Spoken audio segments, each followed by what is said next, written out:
I didn't think there was a relationship to jeopardize. I thought we were broken up. We were on a break. That, for all I knew, could last forever. That, to me, is a break up. You think you're gonna get out of this on a technicality? Some people are like, were they on a break? Were they not on a break? The answer is both parties interpreted the situation differently. Hi, my name is Thais Gibson, and I'm the creator of the Personal Development School. This is your daily breakthrough video, and in this video, I want to talk to you a little bit about the question that was asked, were Ross and Rachel actually on a break? So what we're trying to do a little more on this channel now, which I think is super exciting and hopefully will be lots of fun for everybody, is just take like experiences or like scenarios that we see in real life, in reality television, or in like famous television shows or scenes from movies. And so this very big question that came up after doing the reaction videos to the fight with Ross and Rachel from Friends was, were they actually on a break? You know, was there a history of either of them threatening to break up in the relationship? So sometimes we'll see, for example, that there's a more fearful avoidant partner in a relationship. And in this case, it seemed like Rachel was the more fearful avoidant and Ross was sort of anxious.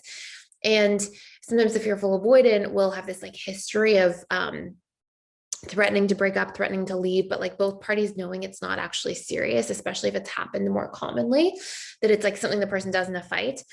And in that case, number one, that's not a healthy thing to be doing, clearly, and that's not a constructive thing for relationships. But both parties sort of sometimes have this unwritten agreement that like, you just do that when you're angry and you don't actually mean it. And in that case, it kind of like almost conclusively would say that it's, you know, it's not a break, it's an argument. Okay. And, you know, I'm not saying that that's a good thing. I'm just saying that that's what I've seen a lot over the years in my practice and in working with couples.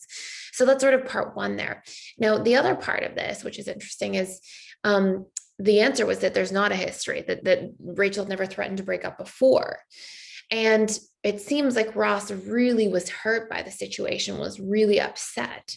And it seemed like Rachel sort of thought that there might have been a fight or an argument going on, not so much an actual breakup. And she sort of regretted saying those things and like, oh my gosh, in the heat of the moment. But it seems like it was really internalized by Ross that way. So some people are like, were they on a break? Were they not on a break? The answer is both parties interpreted the situation differently. Ross seemed to interpret it as if they were actually on a break and that was like it, or that they were sort of broken up and that was it. And Rachel seemed to interpret it like, oh, this was sort of the fight in the heat of the moment. And you can tell because she's like calling and she says, you know, I didn't mean to say that. That's not what I actually wanted. And so she seems to not really take it that way, whereas he does. And this is the really important component or sort of lesson in here, which is that we should really work to make sure we're accountable for our words and our actions when we're in fights and in arguments. And sometimes that's not something that we can consciously do, because sometimes we've got these subconscious programs that sort of drive our behavior in the heat of the moment, and we go right into coping mode and we pull from our subconscious coping mechanisms when we're in coping mode, because we're on autopilot. We're not consciously analyzing, oh, will I regret saying this later? How will I feel about this? Because that mode, when we go into kind of fight or flight survival mode, that part of us that can analyze our behavior and feelings and thoughts in real time sometimes gets a lot more shut off. And so a really great practice is to practice regulating our emotions, practice being intentional, even practice like setting boundaries in relationships ahead of time to say, you know what, we're never going to break up in the heat of a moment. And we'll make an agreement to that ahead of time, no matter what we say, what comes up, that's not going to be something we're going to do.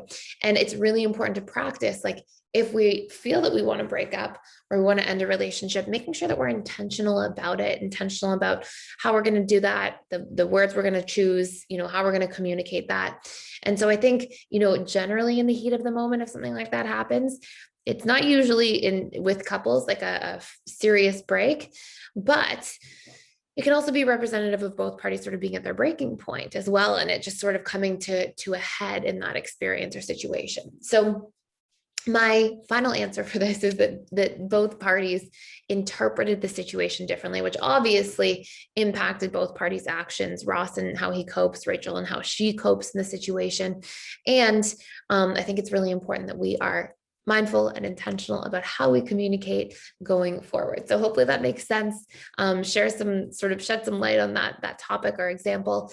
And we're going to be doing a lot more sort of reaction videos in detail, like actually breaking down the dynamics. This was more of a high level, like chatting about an answer that was sort of, people are curious about from the past, but we'll do a lot more like really intensive breakdowns going forward to really bring context to situations. And hopefully you can see how core wounds work, how they impact us, how our attachment styles can affect our relationships and our communication. So thank you so much for watching. Thank you for being here. Please like, share, and subscribe if you haven't already. And I will see you in the next video.